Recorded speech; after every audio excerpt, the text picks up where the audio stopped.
کو نازل ہوئی اور وہ بنی بنائی عید ہے.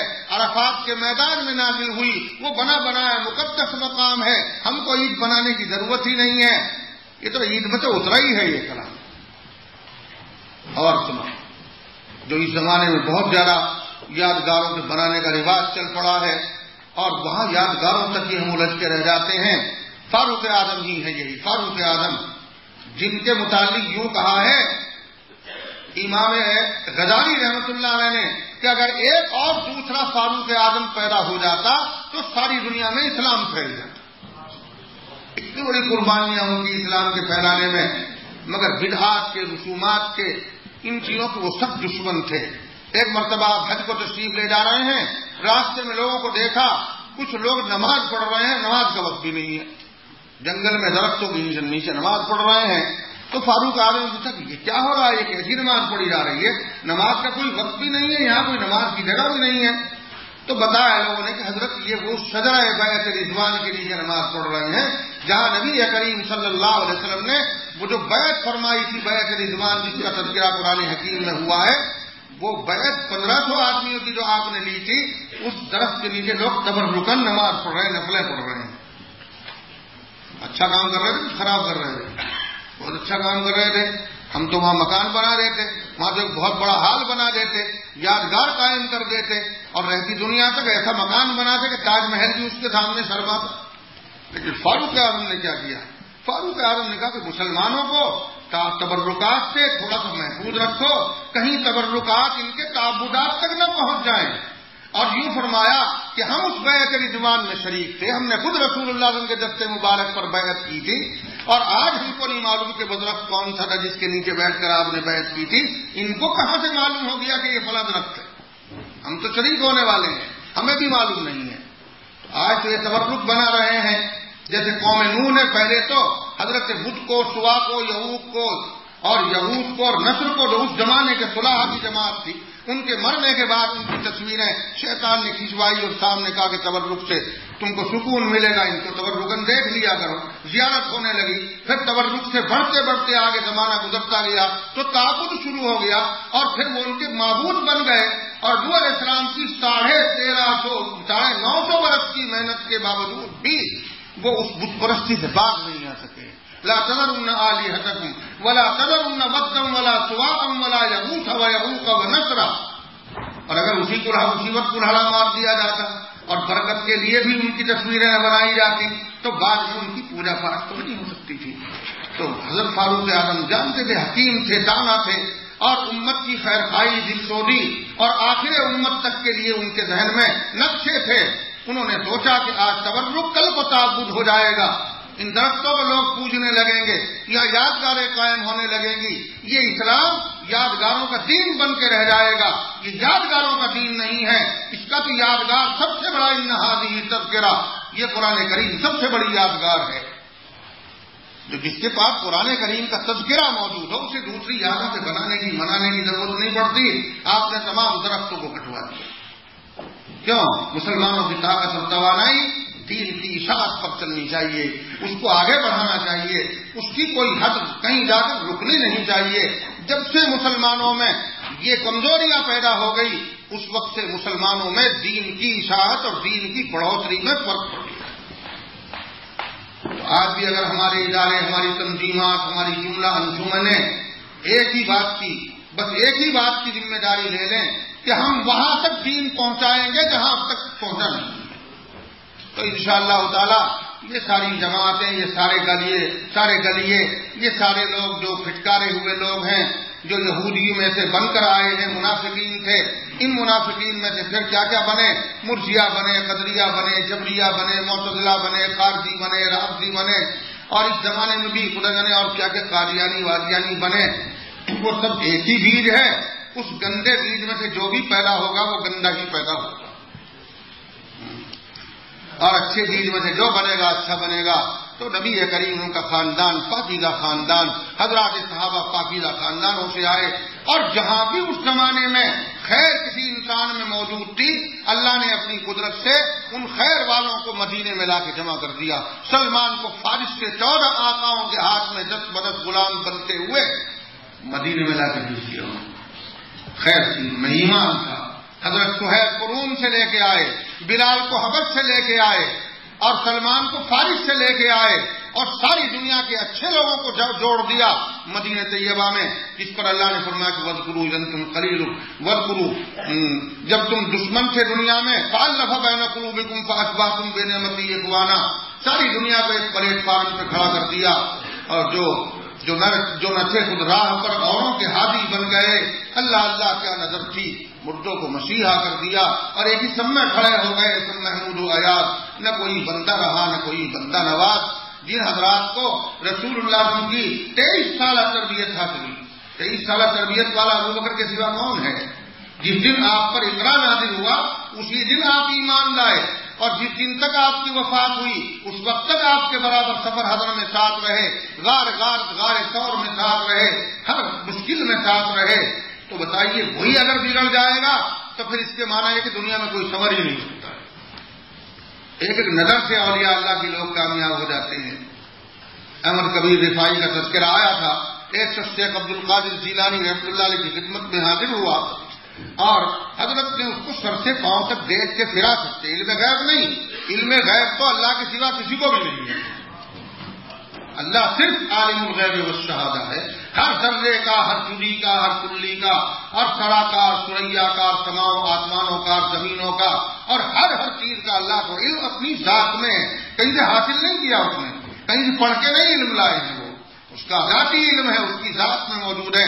اس وقت خاص میں کسی کو شریک کرنا شرک کہلاتا ہے. دوسرا کوئی اور شریک نہیں ہو سکتا اس کی ذات میں, اس کی خصوصیات میں شریک نہیں ہو سکتا. تو اللہ سبحانہ و تعالیٰ کا علم, تو یہ نبی کریم صلی اللہ علیہ وسلم, یہ ابو بکر رضی اللہ تعالیٰ کیا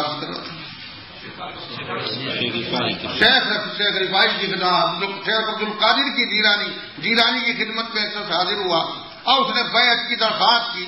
تو شیخ عبد القادر جیلانی نے اپنی فراست سے سمجھا, علم غیب سے نہیں. بعض لوگوں کو دھوکہ لگ جاتا ہے کہ بڑے پیر صاحب کو علم غیب تھا, یا ہم اس کے قائل ہیں کہ ان کو علم غیب تھا. نہیں, فراست صادقہ سے مومن اللہ کے نور سے دیکھتا ہے تو بہت ساری چیزیں اس کو معلوم ہو جاتی ہیں.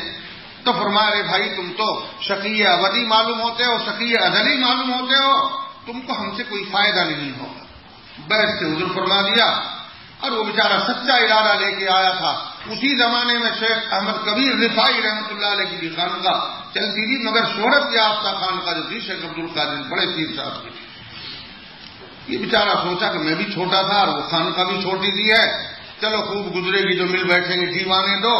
یہ ان کی خانقاہ میں چلا گیا.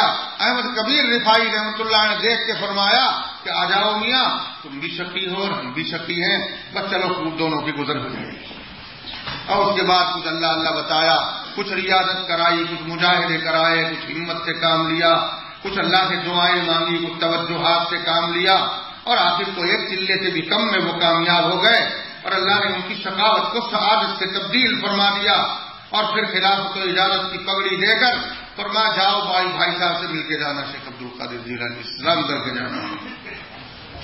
گئے, سب کے پاؤں تک پھر دیکھا تو مرد حقانی کی پیشانی کا نور کب چھپا رہتا ہے پیشے ذی شعور, وہ تو پیشانی پر نور چمک رہا تھا. بولے ارے بھائی, شقی ادھری کو سعید ابدی بنا دینا یہ احمد کبیر کا کام تھا, ہمارے بس کا کام نہیں تھا. کام ہو گیا. ایک ایک لمحے میں لوگ کچھ سے کچھ بن جاتے ہیں. بزرگوں کے یہاں جا کر, قاری باقی باللہ رحمۃ اللہ علیہ کے یہاں, وہ بھٹیارا, وہ کھانا بیچنے والا جس نے آپ کے مہمانوں کو لا کر کھانا کھلایا, کھانا گھر میں موجود نہیں تھا, تو حضرت بہت خوش ہوئے. اور خواجہ باقی باللہ نے فرمایا کہ مانگو کیا مانگتے ہو. اس کا یہ مطلب نہیں کہ وہ ہر چیز دے سکتے ہیں, لوگوں کو غلط فہمی ہوتی ہے کہ ان بزرگوں کو یہ اختیار ہوتا ہے کہ جو چیز دینا چاہیں دے سکتے ہیں. نہیں, یہ بھی اوروں کی طرح بالکل محتاج ہوتے ہیں, مجبور ہوتے ہیں. ہاں, اللہ کوئی چیز دینا چاہے تو دے دیتے ہیں. تو اس وقت ان کو اللہ ہی کی طرف سے یہ اختیار ہوا کہ تم ان کے حق میں کوئی دعا مانگو گے تو ہم قبول کر لیں گے, ان سے پوچھ لو. یہ الہام ہوا, ان سے پوچھا بولو کیا مانگتے ہو. وہ بھی بڑا ہوشیار تھا, اس نے کہا جی حضرت جی کیا مانگوں, بس ایسا کہہ دو کہ بس جیسے آپ ویسے ہی میں ہو جاؤں. سب سے بڑی دعا منگوا لی نا, مانگنے کا ڈھنگ بھی سب کو نہیں آتا ہے. روٹی بوٹی مانگتے رہتے ہیں, اللہ میاں سے وہ مانگو جس میں سب چیزیں آ جائیں. جملہ چھوٹا تھا, وہ